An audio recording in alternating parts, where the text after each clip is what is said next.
Hey everyone, Connor Brace here. It's been about 6 weeks since last weekend when I did weekend track number one. Sometimes life just has other plans, but I have a new track to share today.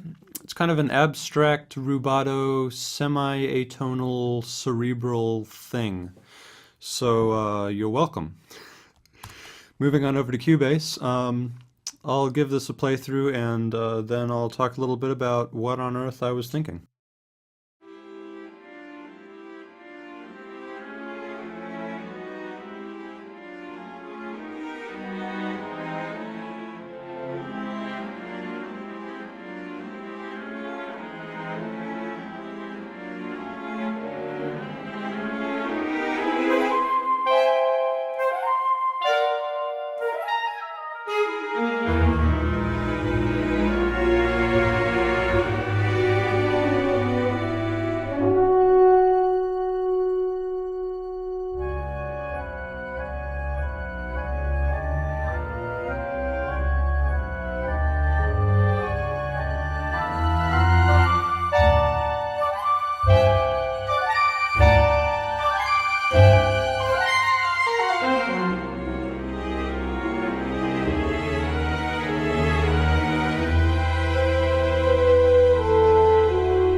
Okay, so going back to the beginning, this whole track was sort of loosely inspired by the Tatooine music from Star Wars, which itself comes from Stravinsky.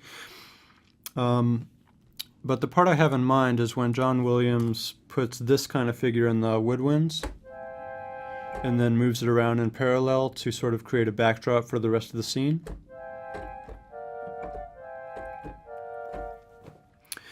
So for this tune, rather than use any kind of tonal chord progression, I've just taken this a set of three sort of arbitrary shapes and then moved them around in parallel to create harmonies.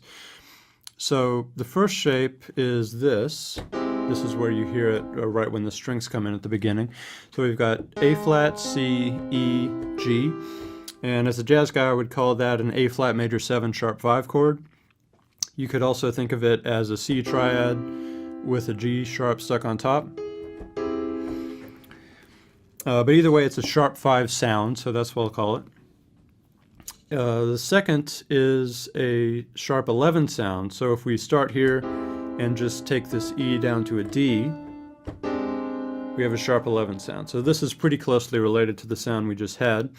And when you first hear it, it'll be up here as an E major sharp 11 chord.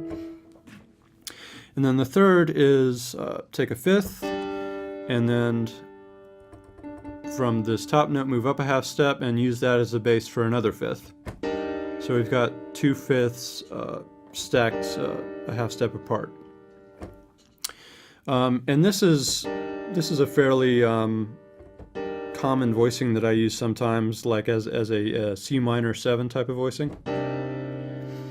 But here I'm not using it in that way, I'm just using it as a shape to be moved around in parallel again, so it'll sound more like this.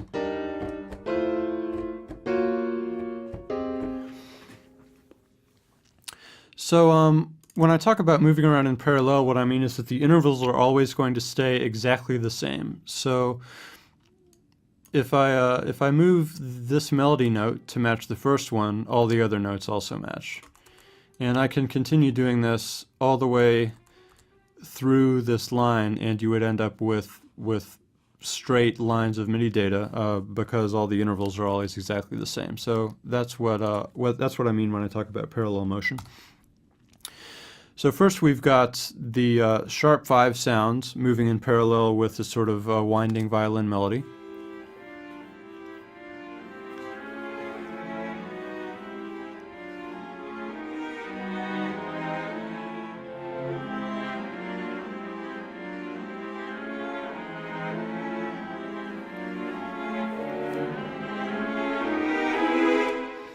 And if you notice some of these notes being in front of the others, That's because those are using portamento patches or glissando patches in the case of this last one.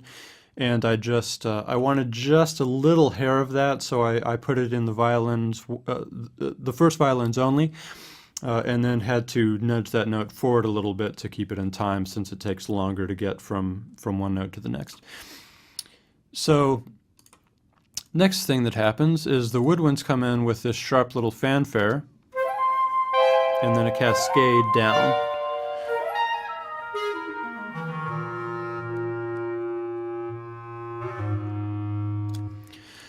So here, this voicing is the very first thing I played for you, and then it moves down by a whole step, but keeps the C up on top. So we're going from here to here, just keep that little bit of extra flavor. And now here at measure 12, this is the first time we really have a new harmony.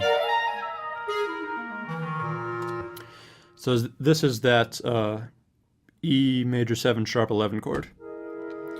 And actually, when I play it like this in the low flutes, for some reason I hear this Japanese influence.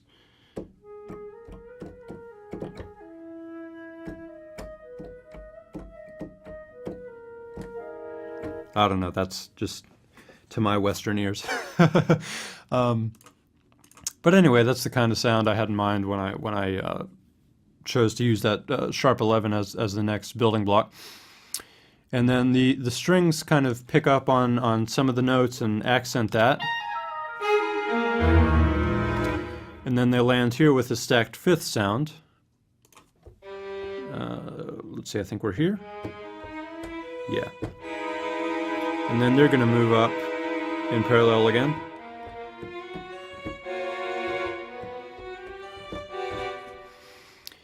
With a bass that doesn't really agree with that and kind of has its own agenda. The bass here is going... So those two things kind of reach a point where they clash and create a lot of tension. And then out of that, there's this lyrical horn solo that kind of mellows things out and helps make sense of that bizarre chord.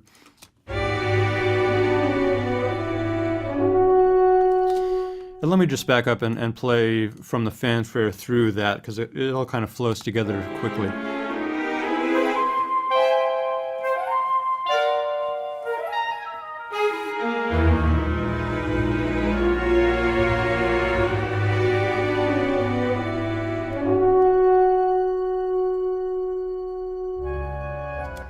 And now we've got kind of a new orchestration with the low strings and the woodwinds playing the melody that you heard at the beginning, and then a high violin sort of shimmer tremolo going on in the background. And this time, if we look in here, this is the same kind of melody that we heard at the beginning, but now we've got the sharp 11 sound instead of the sharp 5 sound. So just continuing to evolve slightly. And this whole structure from the beginning, we had a string melody with parallel chords moving underneath it, sharp woodwind fanfare, and a cascade, and then rising strings, and out of that, solo horn. That's all about to happen again. And this time it's just got different tweaks, different orchestrations, and generally a new layer of intensity, and the tempo is also pushing forward.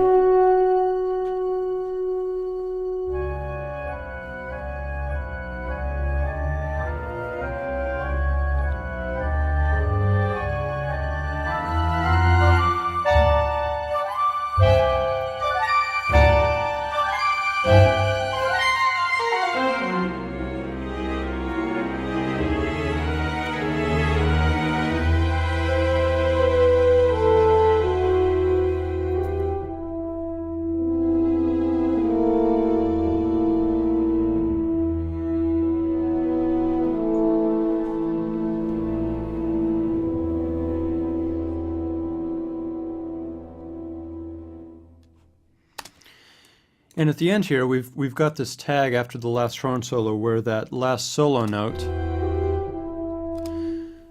that E, is just held and becomes a pedal point and makes it feel like we've sort of finally reached home. But underneath, the same sort of harmonic things are still happening. We've got, let me just grab all this. We've got the same shapes that we've had before, moving in parallel motion. This is the sharp 5 sound.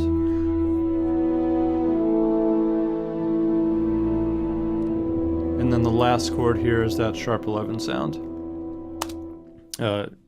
The actual way it's set up here is kind of as an open sounding E with these extra little bits of flavor here with the F sharp and the C natural. Alright, so that's the track. Kind of an experiment in using these parallel structures to create a more abstract kind of harmony that still makes sense because it's based on patterns and symmetry. I also I really like the way this cascade turned out here. That was just fun to do, and I think it came off pretty well, and I'll probably use that again in the future. So stuff I use for the strings, almost entirely last LA scoring strings. Just a little bit of Vienna solo strings layered in where I wanted a more soloistic kind of expression with more vibrato. Also from the Vienna Special Edition, all the woodwinds are Special Edition woodwinds, and there's a Special Edition timpani in at the end, just very softly, and then the horns are Cinebrass solo horns. So, thanks for watching, and I will see you next weekend.